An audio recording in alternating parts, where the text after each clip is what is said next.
Welcome to the Into the Wilderness podcast. I'm your host, Byron Pace, and this is a Modern Huntsman production. This is the first show of the year, and it is not with Sam Thompson, but that show has been recorded, and it's only because my conversation with Sam was very, very long, and I didn't have time to edit the whole thing before getting it out today. If you're a fairly new listener, you may not be aware of this kind of accidental custom, which is podcasting with my good friend Sam Thompson in the first show of the new year, but he will be the second one of 2024. In this episode, you will hear from Arthur Petherbridge. He's the founder of The Wild Order, as we discuss his journey from vegan to hunter and how he is trying to connect people or reconnect people with their food. Last year, we ran a few limited series, which was kind of a new thing for me. We ran From the Front Lines, which was supported by Rocky Talkie Radios. Incidentally, you can still get 10% off Rocky Talkie Radios if you go to rockytalkie.com/into the wilderness. That was me having conversations with people at the front lines of conservation in the field. I happened to be in places where it was happening, and I think it made for some really interesting conversations. We also undertook the British Uplands series, which was probably the most ambitious and commented on podcast series that I've ever done. If you haven't heard it, go back a few episodes. It was 6 episodes, edited by David Shanks and co-hosted with my good friend Sarah Roberts, all about the British Uplands. In big personal news, as we firmly closed the door on 2023, I finally wrapped my documentary Paid in Blood, which you will have heard me talk about many times over the last few years on this show. It is now done and dusted and doing the film festival circuit, and so far seems to be really well received by everybody who had pre-screening. As I look to 2024, I have a fairly busy filming and travel schedule coming up in the next few months, which means that I should be able to bring some new episodes from some very interesting places. So keep an ear out for that. But for now, thank you for the support and the downloads, and especially to the Patreon supporters who help make this possible. As is customary at the start of the new year, I will read out everyone who is currently supporting the show. And apologies in advance if I mess up the pronunciation of anybody's names, but I will try. James McDougall, Joe Gilmartin, Jay Barber, doesn't say what your first name is, John T. Drew, Leslie Cumming, Dick Ekstroma, Tyler Ritchie, Nick, Ryan McDowell, Omid, I'm going to have a challenge with this one, Elkanazedi, Rob Nelson, Fenella Lloyd, Andreas Ulm, Dermot Long, Ellen Freeman, Mark Zabrowski, who I actually just met for the first time last week. More stuff coming with Mark in the future. Eric Stewart, Eric Spicer, Matthew Nibb, Zach Buckaloo, Jens Haig, Thomas Cameron, James Marchington, Richard Barker, Richard McNeil, Jeff Kennedy, and Alex Cutts. Thank you to every single one of you at whatever level you support the show. You genuinely help make this show possible. And it's probably just worth pointing out that I've kind of shifted the Patreon, so it's not just support of this podcast, so this is the primary thing. It's really in support of all the work that I do. And so all Patreon supporters also got pre-screening to Paid in Blood. So if you missed that for some reason, go and look at your Patreon emails, because there is a pre-screening link for you as supporters on Patreon, so you can have a look at that and tell me what you think. And with that, welcome to the first episode of 2024. My name's Arthur. Started The Wild Order, as you know, a couple of years ago. And as I was saying, I grew up an urbanite in London, vegetarian. Okay. I had a bit of a wild journey through discovering that I wanted to be a hunter. And How long had you been a vegetarian? I was a vegetarian until I was 20. Like from ever until 20? From nothing till 20. Wow. Yeah. Was that your household? Is that how you grew up? Yeah. Both my folks vegetarian, sister, brother, everybody still are. Oh, really? Wow. Yeah. We've got people turning up, and we'll find out in a moment who that is that's just rocked up. It's probably Mark. Yeah. In the middle of nowhere, a car pulls up. If it is Mark, then that means he's getting an extra shout out because he's been a supporter of the podcast for a long time. Nice. And I think he's about to walk through the door. We've actually never met, even though we've spoken. Finally, you'll meet. Yeah. So, wow. So what was the tipping point at 20? The tipping point was that I was in Borneo. I was working on a conservation project. Oh, right. And Orangutans? it was orangutans. How did you know? It's just I'm trying to think what's in Borneo that would be conservation related, and that's the only thing I know about Borneo. Yeah, it was for the orangutan appeal. It was a research. We were building a research station for the orangutan appeal. Okay. They were reintroducing orangutans into the wild that had been orphaned. Anyway, it was, that's going way off on a tangent. And you thought, I'd really like to eat some orangutan. Yeah, that would be pretty good. That would be weird. It would be weird. I don't think it would taste very good. No, I don't think so either. Yeah, so we did that for a couple of months, and then I went off on my own, and I was really hell-bent on trying to just spend some time with the Penan tribe, which is a famous hunter-gatherer tribe over there.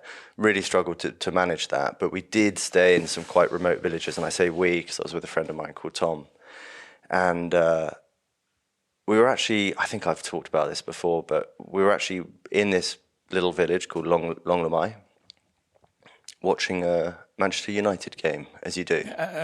It's amazing the things that unite people around the world. And football is almost always one of them. It is, yeah. Anyway, and then this amazing bowl of wild meat just appeared on the table, and I was obviously quite skeptical of it. I hadn't really eaten anything like that before. I'd sort of maybe tried a bit of chicken, here and there. And Which barely qualifies as meat, really. Yeah, exactly. And it blew my mind. Oh, really? It totally blew my mind. What was it? Do you know? Well, it was difficult with language, but it was some kind of deer, essentially. Okay, so it's venison of some description. Yeah, venison of some description, which kind of fits in quite nicely to what I do now. Yeah. It was very mild. It was very nicely cooked, not much seasoning. It was just like a great intro. You're like, this is delicious. Cool. I was like, the other thing is that I've also talked about is that all the men there and the women were like these gleaming, pictures of health. Mm-hmm. And I just felt anemic and weak, and I always had malaria. I was going to ask you about this as we got on. Once you were going through your journey, if you noticed a health shift with that transition, because often when you social media scrolling or whatever, you see about the health shifts the other way round. I've dumped the meat and now I'm, healthier than ever. And we're seeing, there's a number, I can't actually name any of them, but there's a couple of high profile athletes in various descriptions, in various different sports, who have made that shift and said how much better it's been for them. What, going, say, to a plant-based diet? Yeah, but then equally I've seen it where after a year or whatever the period of time has been, they've gone back. Flips back, yeah. It's interesting to know if you, a whole life, 20 years, and then making that change, what did you feel in your body? And I realize that some of that's going to be anecdotal, but what did you feel? Yeah, it's funny because a lot of people say that if you've been a vegetarian for a long time, you really struggle to eat meat straight away. As in processing it. As in processing it, and you can get sort of a bit unwell. I mean, that's unsurprising, goes straight really. through. Yeah. But actually for me, it was completely fine. I had no problem with it at all. And I think it was a slow burn. So I didn't go, it wasn't one day a vegetarian, then the next day I was savage carnivore diet. Yeah. That wasn't my bag. It took me a long time to sort of build up into not only enjoying meat, but knowing how to cook meat and finding the best places to buy meat and all those things. I had no idea. Had literally no idea. So it was a long journey. But I think now these days, the consuming meat feels absolutely right. I have more energy. I don't get ill very much. And when I was growing up, I got ill all the time. So, I mean, as you say, anecdotal, and maybe I was just a sickly child, who knows. But these days I've never felt better, so I would like to put that down to eating meat. Wild meat. Wild meat. So 20 years old, you had that experience, eating meat for the first time. What does that timeline look like as you're reintroducing it back into your diet, and how did you do it? Were you did you take the view that you wanted to be conscious about where that meat was coming from? Did that come later? When did the wild meat element come into it? I mean, because are you still living in London at this point? I was living in London then. Okay. Yeah. So I had no concept of kind of animal welfare or like getting good quality meat at that time, because I just wasn't subject to that kind of world, at all. Like it was very far removed from. Completely. And do you think that came because of the vegetarian background, or more just because of your urban place? I think urban place. Yeah. Because my folks had been meat eaters. They just went. Why did they Why did they make the switch? Well, my dad slipped a disc, and a Chinese acupuncturist said to him, "You should stop eating meat." Okay. So he did. And my mum she's an actress. They're both actors, but she was working on Emmerdale. No way. Yeah. And filmed an episode of that where they were doing like a lambing scene or something like that. And then that night they were given lamb chops, and she said, "That's Can't do it. Can't do it." I mean, I don't really like eating rabbit soon after I've done it. Because it smells like, if you've done it with your hands, you have that like. So I get it. Yeah, I get it. But that lasted. That wasn't just like a temporary thing for them. Yeah, I mean... To be fair, I hurt my back recently, and if someone told me your back will be fixed if you stop eating meat, I'd friggin' do it immediately, because it's so debilitating. And then if it does fix, well, then you're going to be like, well, it worked. I would seriously consider, I friggin' love meat, but back is so debilitating, so I get wanting to try something. Yeah. Did he ever get a slip disc again? No. But, I mean... What can you say? Who knows? Who knows? Yeah. Where were we? Yeah. So your trajectory from that to like reintroducing meat into your diet. Exactly. Yeah. So it was a slow journey, like I was saying. I fast forwarding kind of 6 or 7 years, I randomly came upon Woodlaw, which was Ray Mears' company. Yeah. And I was kind of always been interested in the outdoors and like camping and doing all that kind of stuff, and went on this introductory to bushcraft or whatever it was. And at the end of the course, we all butchered a rabbit, funnily enough. Okay. And we learnt about snaring and that kind of thing. And I was just so hooked on the whole process. Was it with Ray Mears or one of his instructors? It was like a whole bunch of his instructors. Okay. Yeah. He did like show up at the end. And give a little like, "Hey, I'm Ray." Yeah. Which is always good value. And then from there, I started hunting, because I was living in Sussex at this point. I started, shooting rabbits with an air rifle. Okay. And kind of went down there, and then I happened upon another company called Hunter Gather Cook, which I ended up working for 3 years. I think I've heard of them. Based in Sussex as well. Is that a similar concept to Woodlaw? No, more food related. They're like very food related. Okay. So it's they just run day courses in kind of food and butchery and feathers and to fishing. Connect people more to the food that they're eating. Yeah, mushroom foraging days and that kind of stuff. Works. Okay. So I did a day with them, got really into that. Didn't leave Nick alone. He gave me a job. I met lots of people through them, and then got mentored. Became hunter. Did the DSC-1. Okay. And then sort of the idea of the Wild Order kind of began to form. It's a great name. That was an ex-girlfriend of mine who should take all the credit for that. Okay. Originally, the idea was that I was really fed up of shooting deer and having too many deer, not knowing what to do with, couldn't get rid of them. I was like, butchers weren't buying them, game dealers were being difficult, the price was terrible. And so I thought, what would be great is to set up a social platform where you could connect the buyer to the hunter directly.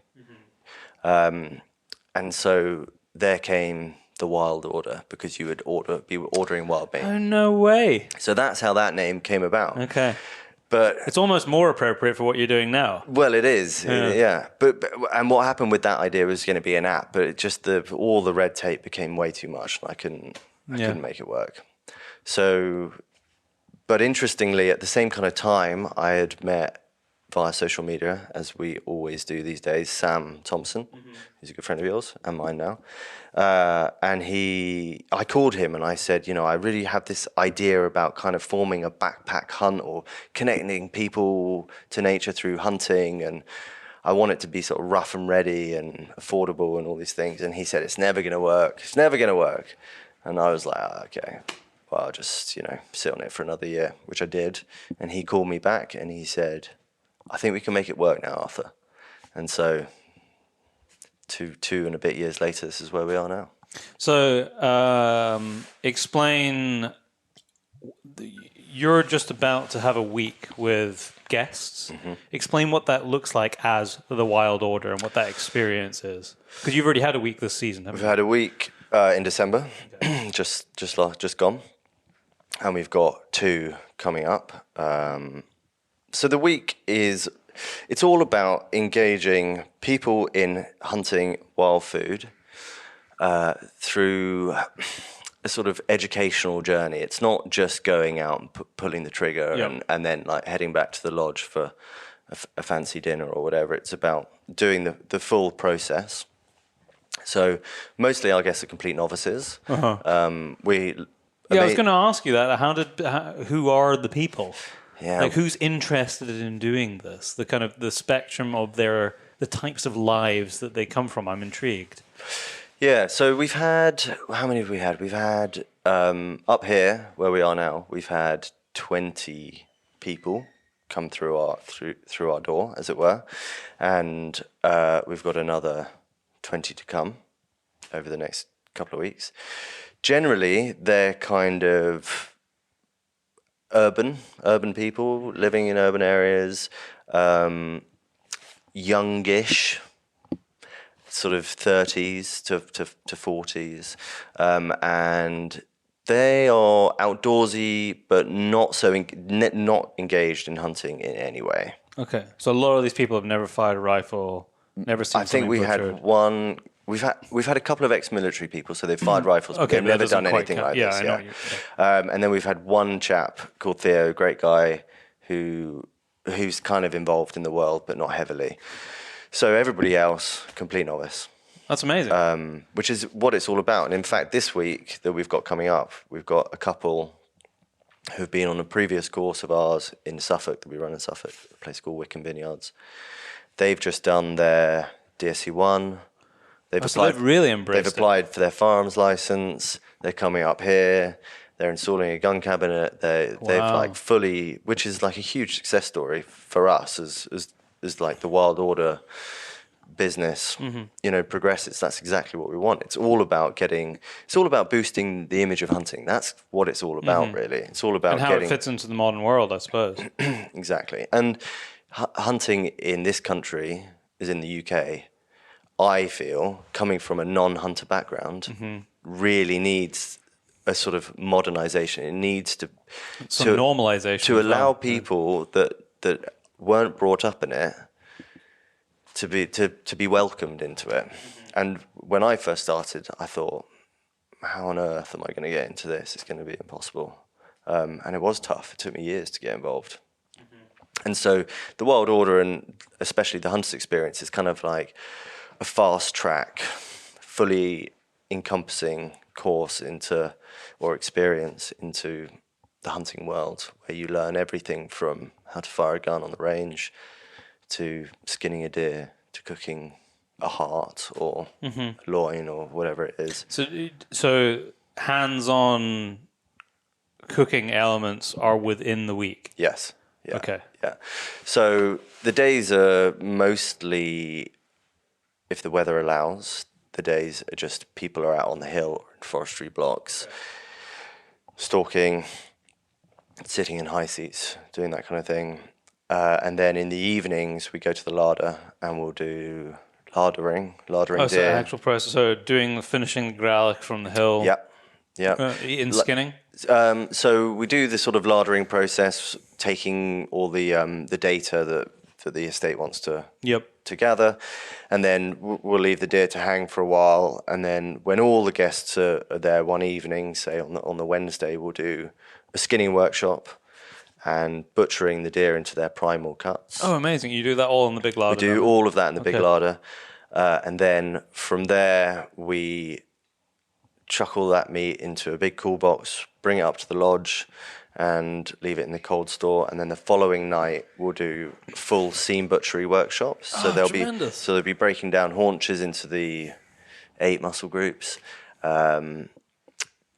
taking shoulders and trussing them up, deboning them, trussing them up, learning how to trim down a backstrap or a loin, all of that. And then on top of that, say the following night, we'll do maybe an offal workshop where we'll talk over the importance of eating offal, how to prepare it, and then usually we use hearts because it's kind of a very accessible offal. It's not too strong flavored and all the rest of it. Yeah, it's not like liver. It's not like a liver, and you can't eat much liver because it's pretty full on, isn't it? Yeah, it is a bit. I'll tell you what, though. In South Africa, this is the first place that I had it. They bride some barbecued, some liver that was just quite basically spiced with salt and pepper and honey.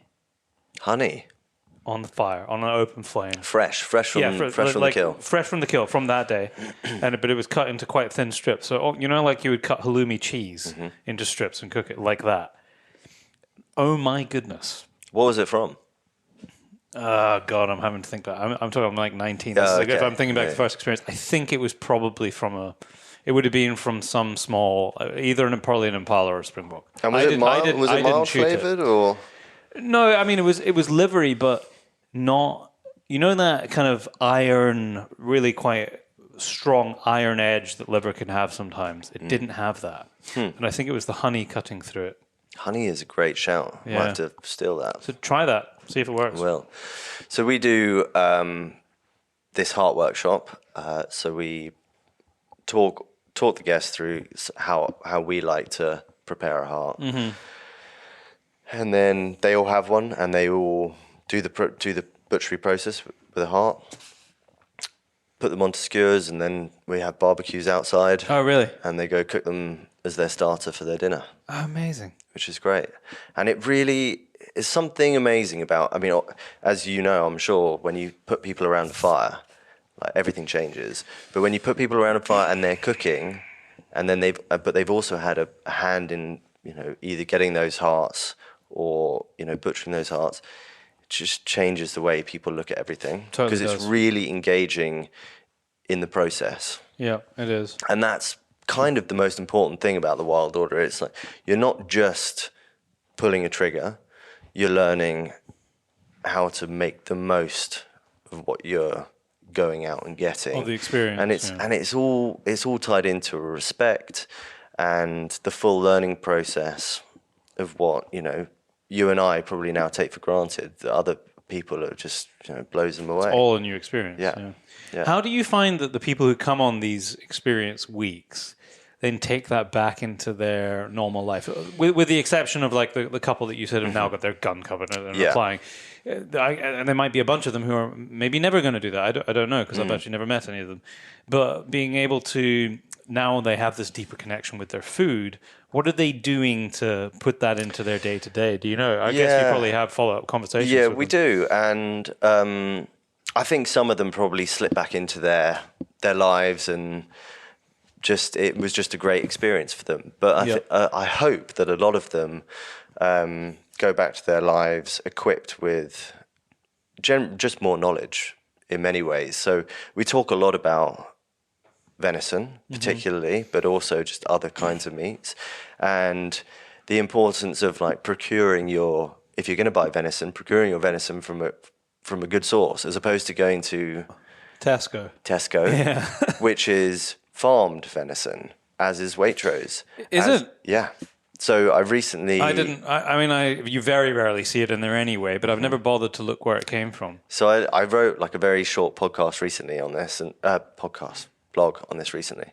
And so I did a little bit of research, and all the big 6 supermarkets only do farm or park venison. That is just so bad. With the exception of Aldi, that does wild Highland venison. And I have to say, there's actually nothing wrong with farm venison. Like, when done well, farm venison can be great. However, we have a lot of wild resource, particularly in this country, in Scotland, where we're sitting. I mean, England has a phenomenal amount of deer as well, but not so much upland red deer. There's a lot of fallow down there, and there's a lot of red deer too.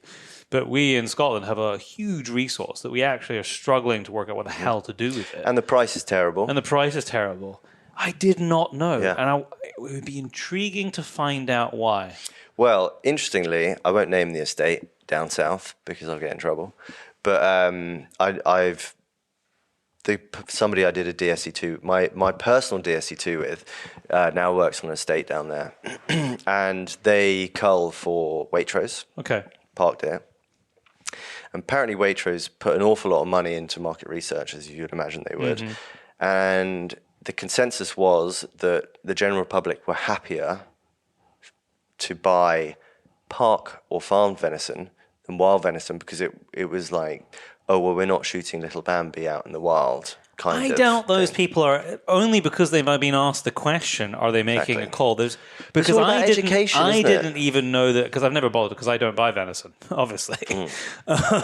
So I've never actually bought venison in my life. I've bought venison, but in the skin. Yeah. I doubt anybody's looking to see if it's farmed. Actually, they're being forced to make that bit of research. They're being forced to make a decision because that decision is being put in front of them.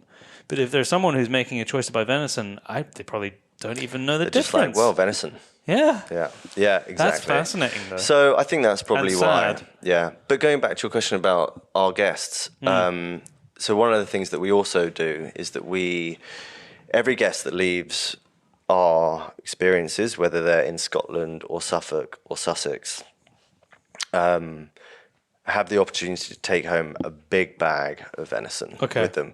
So a lot of the guests that are with us in Scotland will take their whole beast home, not in skin, but butchered down. The process. So do a lot of them drive here?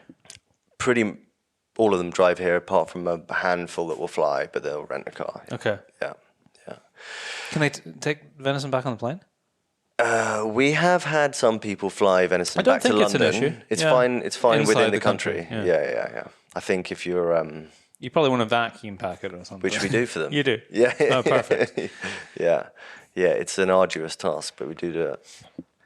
How did people? Okay, maybe I should ask another question first. So you wanted to create this situation where people could have this experience. What was the jump-off point of, okay, there's now an ability for people to book places and we're going to do this thing? Because I think I was probably aware of you maybe 2 years ago, possibly. Yeah. Well, like I mentioned, me and Sam were having this conversation where I was looking for somewhere that could host what I wanted to do. Yeah. And obviously it kind of goes against a lot of, not goes against, but it's it's unusual. It's not really done in the way that I wanted to do it. So yeah, it was all about finding the right people to do it with, and happening upon Sam Thompson managed that, you know, because he is the most passionate person and larger than life, and then with my concept and him saying, yeah, that can work, we kind of figured it out. And then, I built this idea around the wild order and the branding and all the rest of it, and people just, they keep coming. They sort of. How do people find out about it? Is this a social media win? Yeah. Really? Yeah. It's all social media. I mean, there is now... And then obviously word of mouth now. Yeah, now there's word of mouth. But to begin with, it was just all Instagram. Really? Everything. Wow. And still pretty much it's all through Instagram, which I hate to admit, but it is the case. I mean, it's good that it has a good place. I know that it's becoming increasingly difficult for people to reach audiences, whatever that audience might be. We get banned all the time. Oh, you do? Yeah. What, for showing guns? Or? We're not really sure, because they kind of just put that general, this incites violence, this is, whatever. It's never happened to me. Well, you're lucky. But maybe I'm not. I don't really put any hunting stuff on. And you might not be running ads. I'm not running ads. Yeah, so if you run an run ad, ads. we do run ads for our courses. Okay. I guess that's why it probably appears repeatedly in my feed. If it drops into somebody's feed that maybe is not comfortable They're offended with hunting, by it. then they could report that. And then, but we've never we just always object to it. We appeal. And it's always fine. It's just a pain in the ass. Oh, what a pain. But yeah, it's all through that. And obviously, other people that we work with, people like Mark, people like Sam, people like yourself, the word gets out and people... You jump on a podcast. Yeah. I haven't done many, but... That's great. I think... it's great there's been such a positive uptake of it. There is definitely... The most surprising thing for me, I took a big risk, financially, and... Well, because you have to book the week and pay for the week and pay the deposit. I know all about it, Yeah, exactly. Yeah. And so the first time I did it, I was like, nobody may book, and I might just have an expensive week stalking up in Scotland on my own. Which would also be fun. Which would be pretty Invite great. some mates. Yeah. Drink some beer by the fire. As they turn up, I'd say, oh, by the way, it's going to cost you X amount. So it was a risk, but I have been... continuously surprised by how engaged and the kind of hunger for it. People are really hungry to get engaged with their food because more now than ever, people want to know where their food comes from, and they want to either they want to grow it in their garden, or they want to catch it, or they want to hunt it. And that's an amazing thing to suddenly be evolving, and.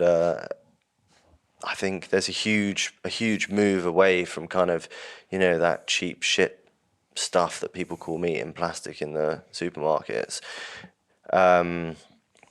to something that you can value more, that you might end up paying more for, but you might eat a lot less of, and that's a big win. I think that's a big win for everybody.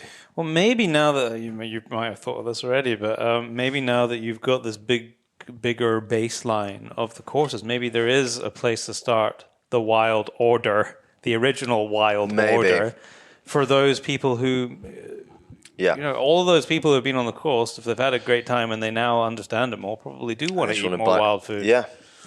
And is there a way to do it? Do you know the company Maui Nui in Hawaii? I don't. You should look them up. So really amazing people that run it and amazing company. It's the only source of wild harvested venison in the US because they have a totally different system to us. You can't sell game. Of course. The only source of wild. Okay, yeah. So there you can farm bison, for example, but you can't go shoot a bison like with permits and what have you, and then put it into a game dealer and then get into the food trade. There are no game dealers; they don't exist. Which goes way back to their market hunting era. Yeah, you can't sell wild meat in any form. You as someone, even with all the tickets, can't go and sell or put hand venison, a whitetail, even though there's shitloads. You can't even barter it, can you? No, you can. You can barter it. Okay. You can give it to somebody, but you can't sell it. But Maui Nui, because they have this massive problem with access deer in Hawaii, managed to get FDA approval. There has to be, I may stand corrected on this because I haven't actually done it there with them, but I think they have to have somebody with them while they're doing the culling for every, but they're doing a lot from... Like a vet or something. Yeah, but it's not hunting. Absolutely not hunting. It is industrial culling because they have this massive ecological problem there and they will never get rid of all of them and they don't even belong there anyway because they're non-native. And it's all clinical headshot marksman stuff. Well, that's very like park deer. Very like park deer. Yeah. But they're not in a park. Yeah. And they are wild. Yeah. But that goes into the food chain. But interesting. They've been incredibly successful. And they literally cannot provide enough venison for the demand that they have. Wow. It's phenomenal. And if you think that they're in Hawaii, their demand isn't in Hawaii. I mean, they have some demand in Hawaii, but most of their demand is mainland US. Wow. And I had some, I was in LA at the time staying for a while, and I did a podcast with them. And we were at Modern Huntsman, we were doing some work with them as well. And they sent me a shipment, like a care package of venison from Hawaii, and it arrives in the polystyrene box with all the ice, and it just works. It's not cheap. Yeah. It's quite, as you can imagine, just the shipping component of it makes it very expensive. Hawaii is a long way from nowhere. Should meat be cheap? But it works. That's the thing. So it would be a way more logistically, a way easier thing to do here. And there is some really good examples of that. Do you know? Dearbox. That's Mike Robinson. Yeah. No, I was actually going to say Churchill. Churchill venison. I think it's Churchill venison. I actually went to college with his son. Oh, right.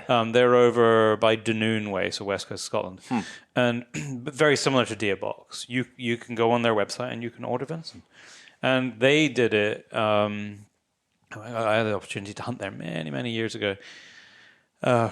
Really quite tough terrain in some of those places. I was dying. I remember that day dragging hinds off the hill in a place called, I think, Devil's Canyon. Great name. Great name. But they were struggling to make the business work. So they were renting all this land, some land which I think they had access to or owned, and then they were renting lots of forestry blocks and what have you. And they were just finding it difficult to make the business work just to taking guests out.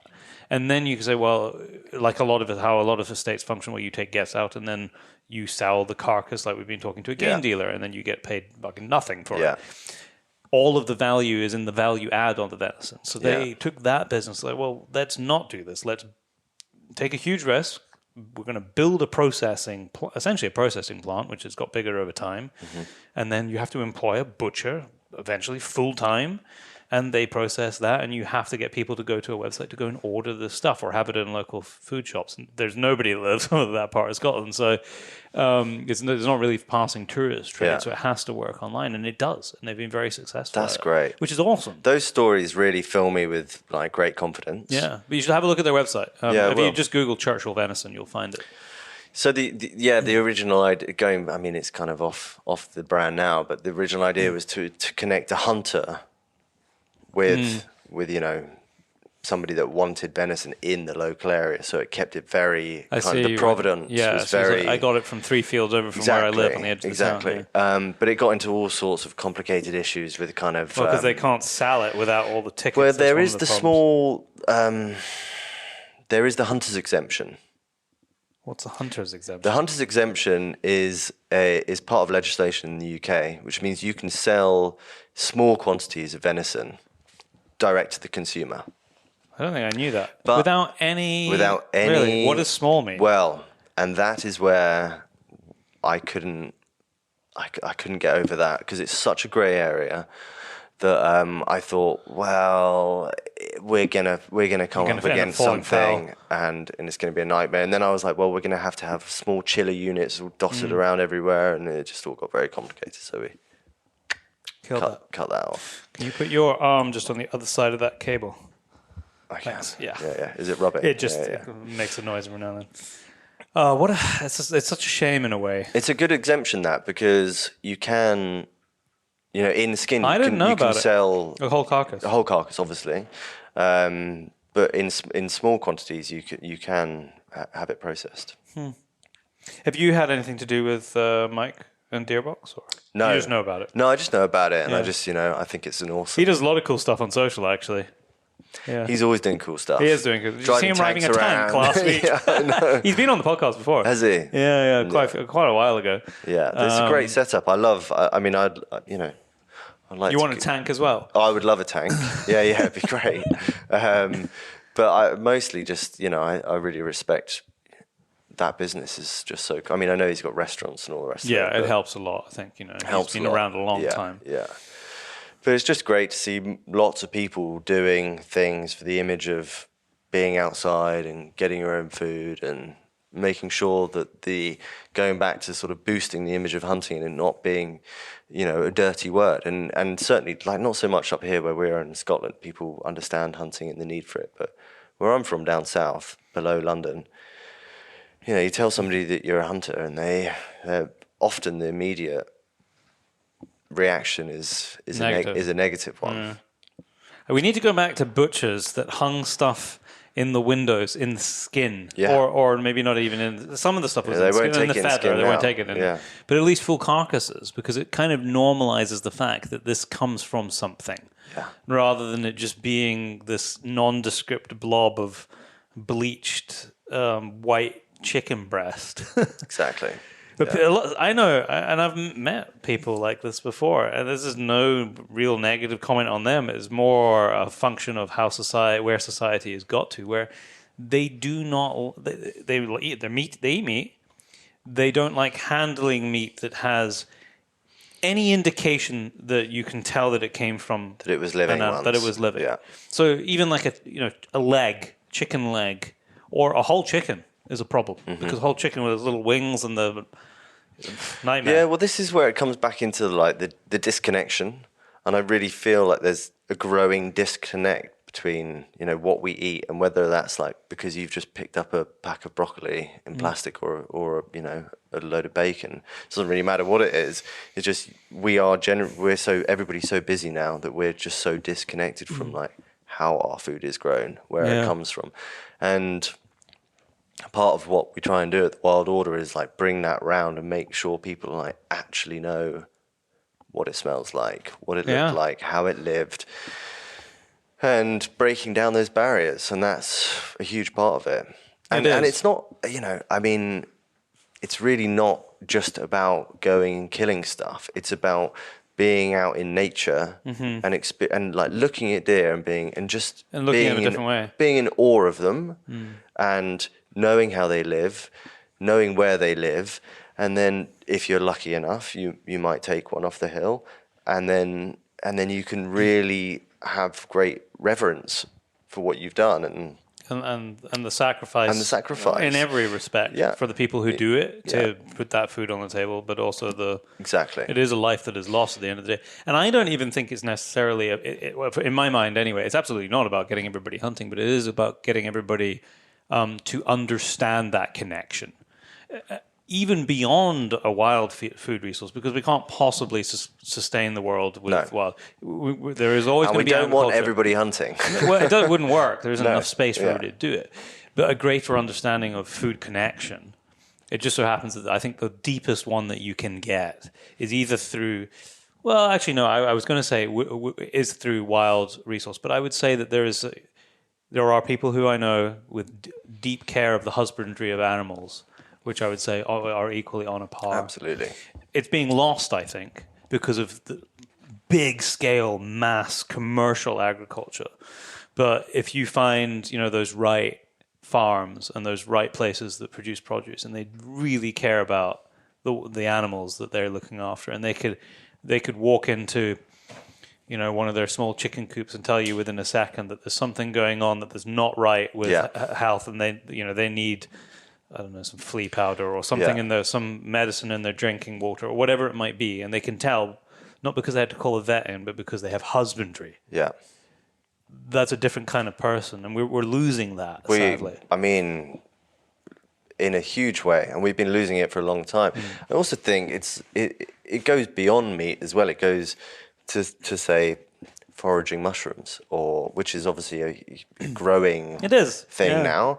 But that is also about connection and being in a woodland environment or a field environment and just having like meaningful time in nature, which is kind of an annoying phrase, but I do think it's one thing just walking through a park, kind of just having a chat with your mate, and there's another thing walking through a park or a woodland or a field and sort of looking and studying and really truly engaging in a way that we've been doing for thousands of years.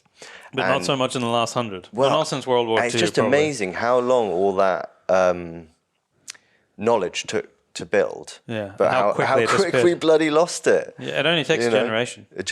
Literally. Yeah. I've got some neighbours where I live on a farm down in Sussex. They're from Eastern Europe, really great guy called Radek. And great name. He goes out during the mushroom season with his little kids. He knows all the mushrooms, his wife knows all the mushrooms. And, you go down the road to my other neighbours, not a clue. No. Not a clue. And a lot of places, I'm not down on the UK and the food scene, but we do need to up our connection to nature a bit. I really, really genuinely think that, it's important for the future of a lot of things. It is, and it's so incredibly connected to so many other decision-making aspects that I think people don't realize when we're looking at landscape level choices of rules and regulations around biodiversity, around whatever measures are being implemented or have been implemented for climate change. It's all connected. That you can't separate them. No, you definitely because can't. it is all in the environment, and we exist because of nature. We are part of nature. We are part of nature. And people can't get that there in is their no heads separation. now. Yeah, exactly. And I think the more that people can connect to that, the more they can say, well, actually, you know what? I realize that the reason that you, as a politician, are bringing in whatever it might be for climate change, but do you know how stupid this is for so many other things? And we're seeing this increasingly now, and Sam and I just talked about this a lot, I'm sure so you I did. won't repeat it, but this clash between biodiversity and conservation and climate change mitigation, and sometimes they work together, and a lot of times now it just is not making any sense anymore, and it is driven, as is often the case, by over commercialization and people making a shitload of money. Yeah. And we all need money to survive, but money and economics ultimately drive everything, whether we like it or not. Yeah, and I think that was definitely another sort of offshoot of the Wild Order, is that it's kind of trying to see a future for deer, trying to see a future for people being engaged in nature and procuring their food, and for it not to be, you have to walk through a manicured park. So I would like to see more wild spaces, people engaging it in like a meaningful way, as opposed to, that being frowned upon. And that all goes back into legislation and environmental impact of other stuff. And It's all connected. it's all connected. Yeah. So what's your future? What is your future vision for what you have done very successfully to this point, and what you hope to do in the years to come?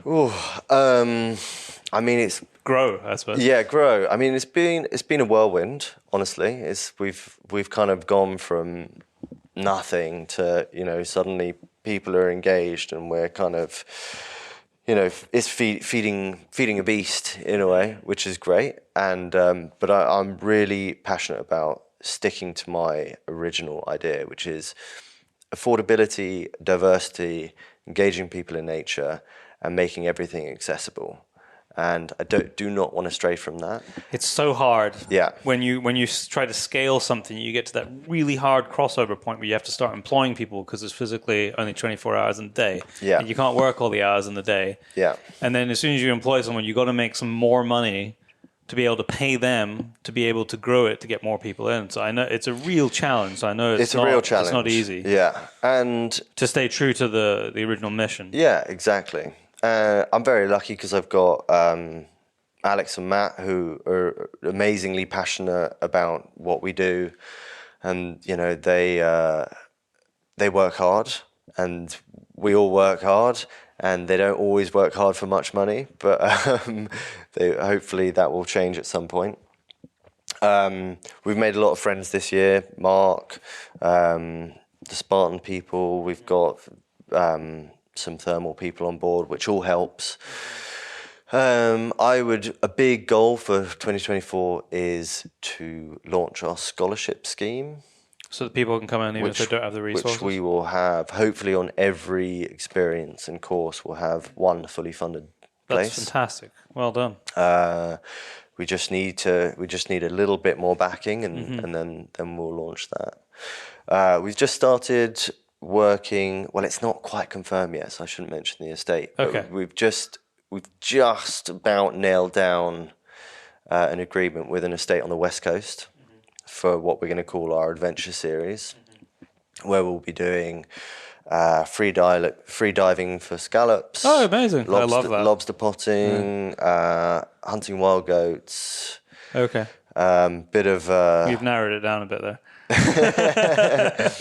yeah, well, it might not be possible. We'll see. And then obviously some. Well, now you're going to have about a bunch of people wanting to do this, so you better make it possible now. I know. And that should be launching in September, October, and then we'll do another one in November, and then we'll come back to Kildare for the hind season. So that's the kind of what we're trying to push is kind of we'll have the Hunters Experience as our flagship. We'll have the kind of adventure series, which will be like a lot rougher. They'll be cooking on the beach. It will be getting bitten by midges. That will kick some people out of it, obviously. And then we also do our day courses down in Sussex and our introductory courses in Suffolk at Wickham Vineyards, which I've already mentioned.